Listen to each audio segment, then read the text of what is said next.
Recent டைம்ல ரொம்பவே ட்ரெண்டியா இருக்க ஸ்வீட்டான குனாஃபா ரெசிபி தாங்க இன்னைக்கு நம்ம பார்க்க போறோம். வாங்க வீடியோக்குள்ள போலாம். இதுக்கு வந்து நான் ஒரு தனி சேமியா வாங்கியிருக்கேன். ரொம்ப மெல்லிசான சேமியா. இது வந்து இந்த மாரி நீட்டா தான் இருக்கும். அத வந்து நம்ம நல்லா கையாலே வந்து நொறுக்கி எடுத்துக்கிட்டேன். இந்த மாரி சோம்பப்படி சைஸ்க்கு நல்லா நொறுக்கி எடுத்துக்கிட்டேன்.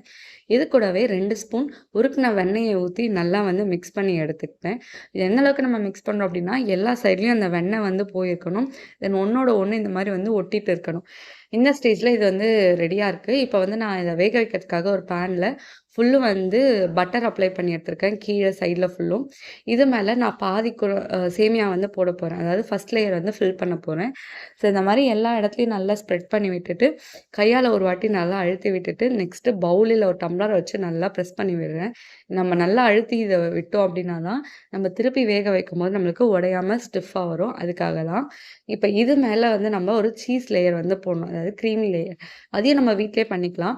200 ml பால் எடுத்திருக்கேன். 2 ஸ்பூன் சர்க்கரை போட்டு நல்லா பொங்குனதுக்கு அப்புறமா 2 ஸ்பூன் கார்ன்ஃப்ளவரையும் போட்டு கைவிடாம கிண்டிட்டே இருக்கணும். ஏன்னா கார்ன்ஃப்ளவர் போட்டது கொஞ்சம் கட்டியாகும். அதுக்கப்புறமா இந்த மாரி சீஸ் கியூப் எடுத்திருக்கேன். அதுவும் நல்லா மெல்ட் ஆகுற அளவுக்கு இந்த மாரி நல்லா மிக்ஸ் பண்ணிட்டே இருக்கேன். ஒரு கிரீமி பதம் வந்ததுக்கு அப்புறமா 1/2 ஸ்பூன் அளவுக்கு வெனிலா எசன்ஸ் போட்டீங்க அப்டின்னா, நல்ல ஸ்மெல் கிடைக்கும்.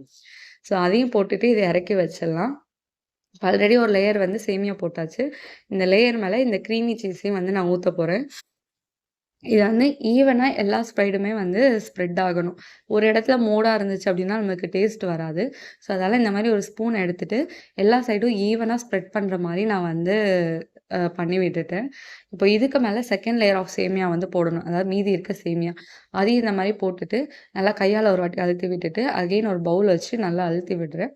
இது வந்து கொஞ்சம் தள தளன்னு தான் இருக்கும். நம்ம சீஸ் மேல போட்டதால. ஸோ அதனால கொஞ்சம் பார்த்து பொறுமையா பிரஸ் பண்ணி விடுங்க. மேல் லேயர் மட்டும். இது இந்த மாரி மேல் லேயர் போட்டு எடுத்து வச்சாச்சு. இப்போ தோசைக்கல் மேல இத வச்சு நம்ம வேக வைக்க போறோம்.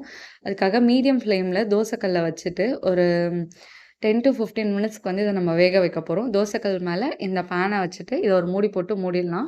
15 மினிட்ஸ் கழிச்சு ஓப்பன் பண்ணீங்க அப்டின்னா, உங்களுக்கு ஒரு ஸ்மெல் வரும்.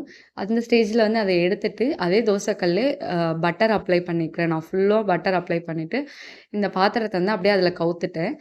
லைட்டா மேல தட்டி எடுத்தீங்க அப்படின்னா, நம்மளுக்கு அழகான குனாஃபா வந்து வந்துரும். அகைன் ஒரு 15 மினிட்ஸ் வேக வச்சு எடுத்தோம் அப்படின்னா, நம்மளுக்கு குனாஃபா ரெடி. இது மேல வந்து பிஸ்தாவ துருவி போட்டிருக்கேன். ஜீராவும் ரெடி பண்ணியிருக்கேன். சர்க்கரை பாகு. அதையும் இது மேல ஊத்திட்டு, அப்படியே எடுத்துட்டு போய் சர்வ் பண்ணீங்கன்னு வச்சுக்கோங்களேன், சூப்பரா இருக்கும். ட்ரை பண்ணி பார்த்துட்டு எப்படி இருக்குன்னு கமெண்ட் பண்ணுங்க. புடிச்சிருந்தா லைக் பண்ணுங்க, ஷேர் பண்ணுங்க. அண்ட் இந்த மாதிரியான சிம்பிள் அண்ட் டேஸ்டியான ரெசிபிக்கு மறக்காம ஃபாலோ பண்ணுங்க.